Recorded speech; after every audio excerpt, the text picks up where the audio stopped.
by governments and the pharmaceutical industry, which we're not seeing in this case because they've been very slow to develop a vaccine or a drug to treat Ebola, which many people have suggested is because, you know, basically people don't give a damn about black people in Africa dying from this, and it's kind of, there's no profit in it. In fact, we've seen top experts come out and admit. Dr. Ben Newman said, I think it was to Bloomberg, quote, "There isn't enough panic to justify a cure." So there's not enough money in it to justify intense research into vaccines and drugs. So basically they're just going to let it proliferate. And now we've got other experts, as I reported on Friday, and this was quite a bizarre story because they changed the story after we reported it. This was Jonas Schmidt-Chanasit of the Bernard Nocht Institute for Tropical Medicine in Hamburg. He told Deutsche Welle that it would kill 5 million people, and we can get into that after the break. That's right. We'll get right back to that. And we do have somebody developing a vaccine with the help of the Gates Foundation. Don't worry. They're going to come save us. We're going to have all that right after the break. It's Infowars.com, The Alex Jones Show. We'll be right back. Bill Gates coming to the rescue. He's going to give $50 million to fight Ebola. Then we have GlaxoSmithKline, who has a vaccine that's been fast-tracked for clinical trials. GlaxoSmithKline. These are the same people that in 2012 were fined only 400,000 pesos for killing 14 babies in Argentina for tests they did on a pneumonia vaccine. So I guess we can all be assured that since it's GlaxoSmithKline, they're going to do good at making this Ebola vaccine. And one more thing. Paul, did you see this over the weekend? This is published on September 12th. Lakeland Industries announces global availability of hazmat suits for Ebola. And the president and the CEO of Lakeland Industries came out and said that the State Department had put in a bid for 160,000 suits. The State Department is getting 160,000 hazmat suits to protect from something that now might even be going airborne. Paul, what do you make of all this madness? Well, it's interesting, isn't it? I mean, 160,000 suits, and it's the State Department that's making the purchase. You would think that it would be the CDC, but that suggests it's some kind of national security issue. Or a health aid organization that's going to send people to Africa. No, it's the State Department. Exactly. I mean, that's concerning, and it ties into what we've reported before, which, of course, probably about 6 weeks ago, Obama signed this amendment to an executive order, which was originally signed by Bush to deal with SARS, to forcibly detain Americans who show signs of respiratory illness, merely signs of respiratory illness. And then we already had the CDC measures, which were in place before that, which allowed for the quarantine of, quote, well persons who, quote, do not show symptoms of the disease. So again, it's this medical martial law scenario. You've also got the Model State Emergency Health Powers Act, which the Association of American Physicians and Surgeons warned could turn governors into dictators. That's another quote. So you've got this system that's already inbuilt and ingrained, ready to be turned on in the case of a pandemic of this nature.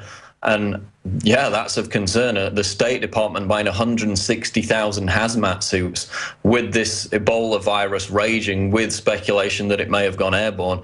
So it's of extreme concern. And then you mentioned Bill Gates, which reminded me of the whole eugenics angle. Dr. Charles Arntzen, head of the Biodesign Institute for Infectious Diseases and Vaccinology, and he was one of the guys who worked on the experimental Ebola treatment, which the two Americans who flew into Atlanta received. He joked at a conference, I believe it was a couple of years ago, that the key to solving overpopulation was to create a genetically engineered virus that could kill 2 billion people.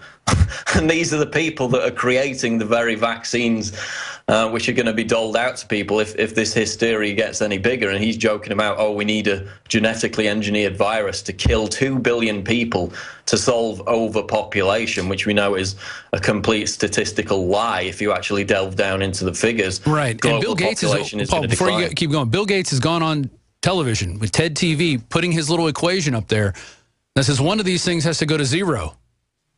And it's people that are going to go to zero. That's what he wants to see. I mean, that's it. I mean, Bill Gates is a eugenicist. His dad was part of Planned Parenthood, and the apple doesn't fall far from the tree, it would seem. But here's another interesting fact. What these patients were bringing in to the United States, these doctors, they're just flushing the waste down the toilet. Atlanta's news agencies have revealed that Ebola's patient waste, including feces and urine, are going into the city's public sewer system. They say there's no risk of infection to the general public because their waste management practices will kill any viruses flushed into the system. Does that make you feel? Does that make you feel any safer? What if a pipe bursts? I can't imagine that they've had that much experience in flushing Ebola out of the waste system. It sounds like it would be unprecedented, so I wouldn't have complete confidence in that. But even just the fact of bringing these infected doctors into America, I mean, Dr. Bob Arnott, who's an infectious disease specialist, said, quote, "There is no medical reason to bring them here, especially when you see how well Dr. Bradley was, because they had the same drug, the exact same drug over in Africa. So why was there even a need to put anybody at risk by bringing them into Atlanta?"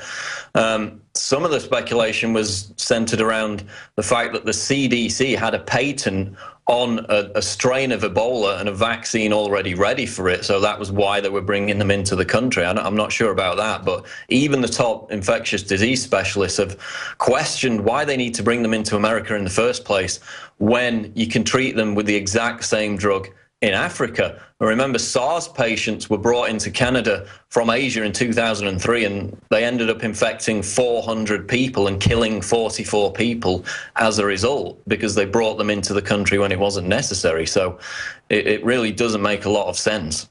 And if you don't believe, Paul, that the CDC has an actual patent on Ebola, there's a global research article from August 6th that I'm bringing up on my computer over here that you guys can pull up. A weapon of mass destruction. And oh, that might not even be the article. This article is why it's a different article, actually, from August 3rd.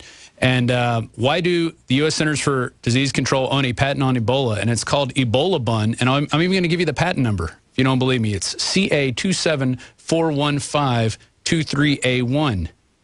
There's the patent number right there, and it was awarded in 2010. There you go.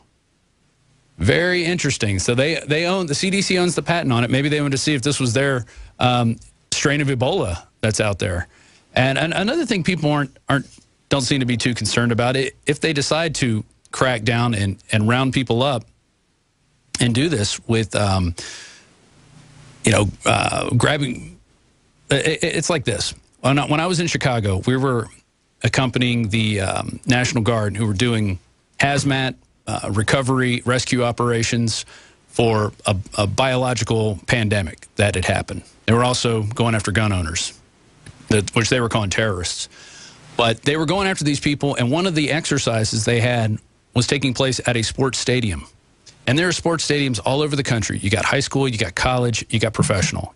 You have plenty of sports stadiums in this country, and they were going to use these stations as staging grounds, and also places to round people up, which we saw in Katrina with New Orleans. So this is not unprecedented. These are all over the place, and anytime they want to pull the trigger and say, hey, come here if you want to get your vaccine, bring it on in, come on in, we got a place for you to stay, but then you're never going to get out. They didn't let those people out of the Superdome for almost a week. And that's where this stuff could go if it does get loose in the United States, which begs the question, why are we bringing these people in? Why not keep them offshore? Why not build a medical boat if you want to treat these people? Why not do that? A lot of questions going on with this. And we're going to finish up with this in the next segment. We're also going to start taking your calls towards the end of this hour. And I'll give out that phone number in just a second. And we're going to be with you here till 6 p.m. Central. I made a mistake earlier. Sorry about that. 6 p.m. Central. It's the Alex Jones Show. I'm your host, Rob Dew. Riding shotgun with me is Paul Joseph Watson. The websites are Infowars.com, PrisonPlanet.com, and PrisonPlanet.tv. Open your eyes. It's time to give your eyes a powerful nutritional boost. Sight is the primary input to the brain, arguably making eyesight the most important sense we have. And just like the other important organs in our bodies, our eyes function at peak levels when they are fed the proper amounts of essential nutrition. Open your eyes. Combining key ingredients like vitamin A, zinc, lutein, proprietary saffron bulb extracts, and more, OcuPower by InfoWars Life is the new formulation formulation specifically designed to nutritionally assist the natural function of healthy eyes. Optimize the natural power of your eyes with the latest addition to the super high-quality InfoWars Life formulations, OcuPower. Go to InfoWarsLife.com or InfoWarsStore.com.